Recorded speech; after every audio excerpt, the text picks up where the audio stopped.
Hakim-Hakim pasal 7 ayat 8 sampai dengan 25. Dari rakyat itu mereka mengambil bekal dan sangkakala. Demikianlah seluruh orang Israel disuruhnya pergi, masing-masing ke kemahnya. Tetapi ke-300 orang itu ditahannya.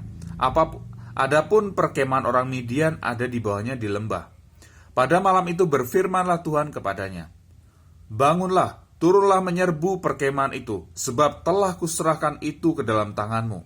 Tetapi jika engkau takut untuk turun menyerbu, turunlah bersama dengan pura bujangmu ke perkemahan itu. Maka kau dengarlah apa yang mereka katakan. Kemudian engkau akan mendapat keberanian untuk turun menyerbu perkemahan itu." Lalu turunlah ia bersama dengan pura bujangnya itu sampai kepada penjagaan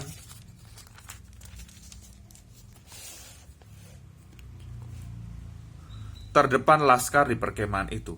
Adapun orang Midian dan orang Amalek dan semua orang dari sebelah timur itu bergelimpangan di lembah itu seperti belalang banyaknya, dan unta mereka tidak terhitung seperti pasir di tepi laut banyaknya.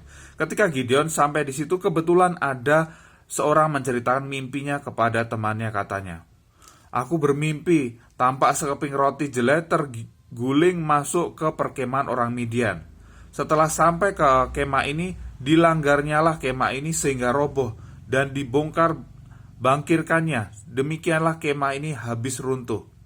Lalu temannya menjawab, "Ini tidak lain dari pedang Gideon bin Yoas orang Israel itu. Allah telah menyerahkan orang Midian dan seluruh perkemahan ini ke dalam tangannya." Segera sesudah Gideon mendengar mimpi itu diceritakan dengan maknanya, sujudlah ia menyembah. Kemudian pulanglah ia ke perkemahan orang Israel lalu berkata, "Bangunlah, sebab Tuhan telah menyerahkan perkemahan orang Midian ke dalam tanganmu." Sesudah itu dibaginyalah ke-300 orang itu dalam 3 pasukan, dan ke tangan mereka semuanya diberikannya sangkakala dan buyung kosong dengan suluh di dalam buyung itu. Dan berkatalah ia kepada mereka, "Perhatikanlah aku dan lakukanlah seperti yang kulakukan. Maka apabila aku sampai ke ujung perkemahan itu, haruslah kamu lakukan seperti yang kulakukan. Apabila aku dan semua orang yang bersama dengan aku meniup sangkakala, maka haruslah kamu juga meniup sangkakala sekeliling seluruh perkemahan itu dan berseru, 'Demi Tuhan dan demi Gideon.'" Lalu Gideon dan ke-100 orang yang bersama-sama dengan dia sampai ke ujung perkemahan itu pada waktu permulaan giliran jaga tengah malam. Ketika penjaga-penjaga baru saja ditempatkan, lalu mereka meniup sangkakala sambil memecah buyung yang di tangan mereka. Demikianlah ketiga pasukan itu bersama-sama meniup sangkakala dan memecahkan buyung dengan memegang obor di tangan kirinya dan sangkakala di tangan kanannya untuk ditiup serta berseru, "Pedang demi Tuhan dan demi Gideon." Sementara itu tinggallah mereka berdiri masing-masing di tempatnya sekeliling perkemahan itu. Tetapi seluruh tentara musuh menjadi kacau balau, berteriak-teriak dan melarikan diri. Sedang ke-300 orang itu meniup sangkakala. Maka di perkemahan itu Tuhan membuat pedang yang seorang diarahkan kepada yang lain. Lalu larilah tentara itu sampai ke Bet Sita ke arah Serera, sampai ke pinggir Abel Mehola dekat Tabat. Kemudian dikerahkanlah orang-orang Israel dari suku Naftali dan dari suku Asyer dan dari segenap suku Manasye. Lalu mereka mengejar orang Midian itu. Gideon menyuruh juga orang ke seluruh pegunungan Efraim dengan pesan, "Turunlah menghadapi orang Midian dan dudukilah segala batang air sampai ke Bet-bara dan juga sungai Yordan." Maka semua orang Efraim dikerahkan. Lalu mereka menduduki segala batang air sampai ke Bet-bara juga sungai Yordan. Mereka berhasil menawan 2 raja Midian, yakni Oreb dan Zeeb. Oreb dibunuh di gunung batu Oreb dan Zeeb dibunuh dalam tempat pemerasan anggur Zeeb. Mereka mengejar orang Midian itu lalu mereka membawa kepada Oreb dan kepala Zeeb kepada Gideon di seberang sungai Yordan. Lalu berkatalah orang-orang Efraim kepada Gideon, "Apa macam perbuatanmu ini terhadap kami? Mengapa engkau tidak memanggil kami ketika engkau pergi berperang melawan orang Midian?" Lalu mereka menyesali dia dengan sangat. Jawabnya kepada mereka, "Apa perbuatanku dalam hal ini jika dibandingkan dengan kamu? Bukankah pemetikan susulan oleh suku Efraim lebih baik hasilnya dari panen buah anggur kaum Abiezer?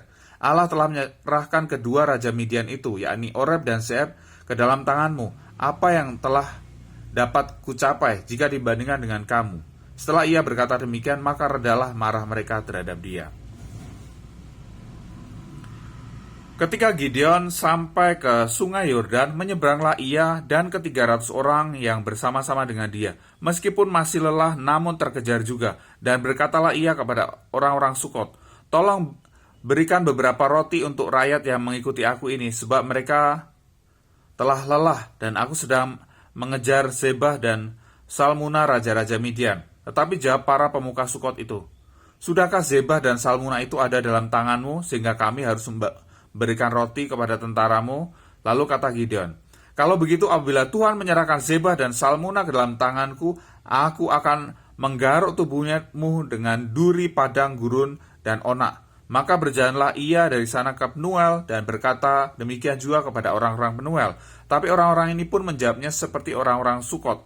Lalu berkatalah ia juga kepada orang-orang Penuel, "Apabila aku kembali dengan selamat, maka aku akan merobohkan menara ini." Sementara itu, Zebah dan Salmuna ada di Karkor bersama-sama dengan tentara mereka, kira-kira 15.000 orang banyaknya, yakni semua orang yang masih tinggal hidup dari seluruh tentara orang-orang dari sebelah timur. Banyaknya yang tewas, ada 120.000 orang yang bersenjatakan pedang. Gideon maju melalui jalan orang-orang yang diam di dalam kemah di sebelah timur Nobah dan Yokbeha, lalu memukul kalah tentara itu. Ketika tentara itu menyangka dirinya aman, Zebah dan Salmuna melarikan diri. Tapi Gideon mengejar mereka dan menawan kedua raja Midian itu, yakni Zebah dan Salmuna, sedang seluruh tentaranya itu dicerai-beraikannya. Kemudian kembalilah Gideon bin Yoas dari peperangan dengan melalui pendakian Heres. Ditangkapnyalah seorang muda dari penduduk Sukot. Setelah ditanyai, orang itu menuliskan nama para pemuka dan para tua-tua di Sukot untuk Gideon. 77 orang banyaknya. Lalu pergilah Gideon kepada orang-orang Sukot sambil berkata, "Inilah Zebah dan Salmuna yang karenanya kamu telah mencela aku dengan berkata, Sudahkah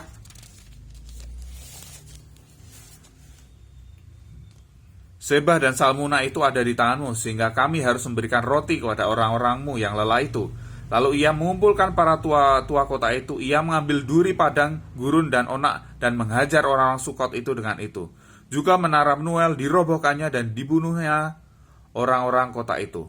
Kemudian bertanyalah ia kepada Zebah dan Salmuna, "Di manakah orang-orang yang telah kamu bunuh di Tabor itu?" Jawab mereka, "Mereka itu serupa dengan engkau, sikap mereka masing-masing seperti anak raja." Lalu kata Gideon, "Saudara-saudarakulah itu, anak-anak ibuku. Demi Tuhan yang hidup, seandainya kamu membiarkan mereka hidup, aku tidak akan membunuh kamu." Katanya kepada Yeter anak sulungnya, "Bangunlah, bunuhlah mereka." Tapi orang muda itu tidak menghunus pedangnya karena ia takut sebab ia masih muda. Lalu kata Zebah dan Salmuna, "Bangunlah engkau sendiri dan paranglah kami, sebab seperti orangnya demikian pula kekuatannya." Maka bangunlah Gideon, dibunuhnya Zebah dan Salmuna. Kemudian diambilnya bulan-bulanan yang ada pada leher unta mereka.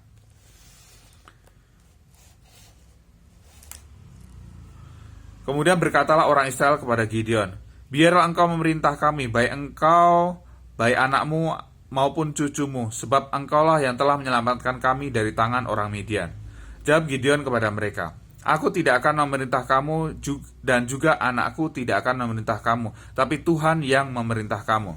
Selanjutnya kata Gideon kepada mereka, "Satu hal saja yang kuminta kepadamu, baiklah kamu masing-masing memberikan anting-anting dari jarahannya, karena musuh itu beranting-anting emas, sebab mereka orang Ismail." Jawab mereka, "Kami mau memberikannya dengan suka hati." Dan setelah dihamparkan sehelai kain, maka masing-masing melemparkan anting-anting dari jarahannya ke atas kain itu. Adapun berat anting-anting emas yang dimintanya itu ada 1.700 sikal emas, belum terhitung bulan-bulanan, perhiasan telinga, dan pakaian kain ungu muda yang dipakai oleh raja-raja Midian, dan belum terhitung kalung rantai yang ada pada leher unta mereka.